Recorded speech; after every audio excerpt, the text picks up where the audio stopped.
वाराणसी लोकसभा चुनाव के रण में प्रधानमंत्री नरेंद्र मोदी एक बार फिर से उतरने के लिए तैयार हैं। बताते चले कि पीएम मोदी तीसरी बार इस सीट से नामांकन भर रहे हैं और बीजेपी का दावा है कि वो इस बार पिछली चुनावी जीतों से भी बड़ी जीत दर्ज करेंगे, क्योंकि वैसे भी इस बार पीएम मोदी के 400 पार के नारे ने धूम मचा कर रखी है। सियासी दावों और रणनीतियों के पीछे क्षेत्र के कई समीकरण और उनके नंबर मुख्य वजह है और बुनियाद होते हैं। अब पीएम मोदी के नामांकन से इतर समझने की कोशिश करते हैं कि आखिर वाराणसी का नंबर गेम क्या कहता है, किसकी जनसंख्या ज्यादा है और कौन सा फैक्टर चुनावी नतीजा तय करने में अहम भूमिका निभाता है। लेकिन उससे पहले ये भी बता दें कि लोकसभा चुनाव 2024 के लिहाज से आज का दिन बेहद खास है। प्रधानमंत्री नरेंद्र मोदी ने आज उत्तर प्रदेश की वाराणसी लोकसभा सीट से नामांकन दायर कर दिया है। बता दें कि इस दौरान उनके साथ भारतीय जनता पार्टी यानी बीजेपी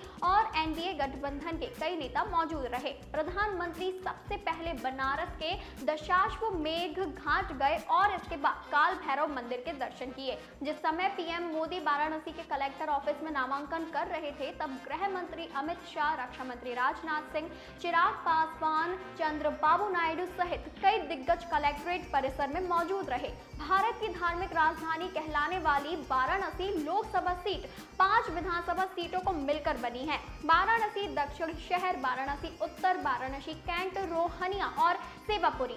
बता दें कि 1957 के बाद से बीजेपी ने 7 बार इस सीट पर जीत हासिल की है और कांग्रेस के खाते में ये सीट 6 बार गई है। 1991 के बाद से सिर्फ एक बार 2003 में ये सीट बीजेपी के हाथ से फिसलकर कांग्रेस के पास गई थी। 2009 के बाद से इस सीट पर लगातार बीजेपी उम्मीदवार की जीत होती आई है और अब ये बीजेपी का गढ़ बन चुकी है।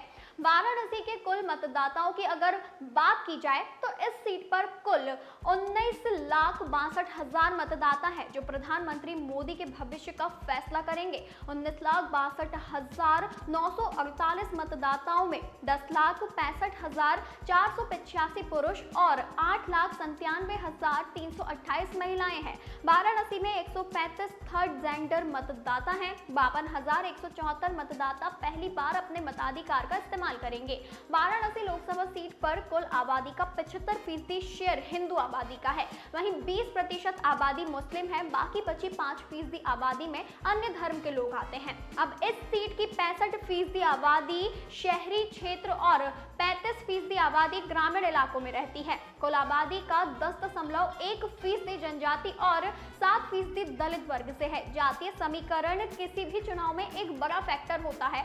वाराणसी सीट की बात अगर करें तो यहाँ सबसे ज्यादा लगभग 2 लाख वोटर्स कुर्मी समाज के हैं। इस समाज का सबसे ज्यादा असर रोहनिया और सेवापुरी इलाके में है। अब इस सीट पर 2 लाख वैश्य वोटर्स भी हैं जो नतीजों पर सीधा असर डालते हैं। कुर्मी और वैश्य समाज के बाद ब्राह्मण और भूमिहार वोटर्स भी वाराणसी में अच्छा खासा वोट प्रतिशत रखते हैं। यादव और मुस्लिम समुदाय के वोट भी इस सीट पर चुनावी जीत के परचम को हिलाने के दमखम रखते हैं। इस सीट पर यादव समाज के 1 लाख वोट हैं। यादव वोटर्स से इतर इस सीट पर कुल 3 लाख वोटर ओबीसी समुदाय से संबंधित हैं। प्रधानमंत्री नरेंद्र मोदी मंगलवार को नामांकन के पहले वाराणसी के दशाश्वमेध घाट पर गंगा पूजन, वहां से नमो घाट तक क्रूज यात्रा, नमो घाट से रास्ते के काल भैरव मंदिर भी जाएंगे। वहीं काशी के कोतवाल का पूजन करने के बाद वह नामांकन करने कलेक्ट्रेट के लिए रवाना हुए। फिर सिगरा के रुद्राक्ष कन्वेंशन सेंटर में संवाद अब किया जाएगा।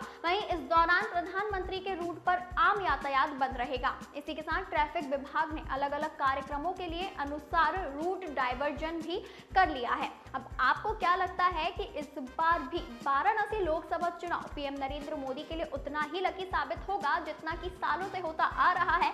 ये आप हमारे साथ हमारे कमेंट सेक्शन में शेयर कर सकते हैं।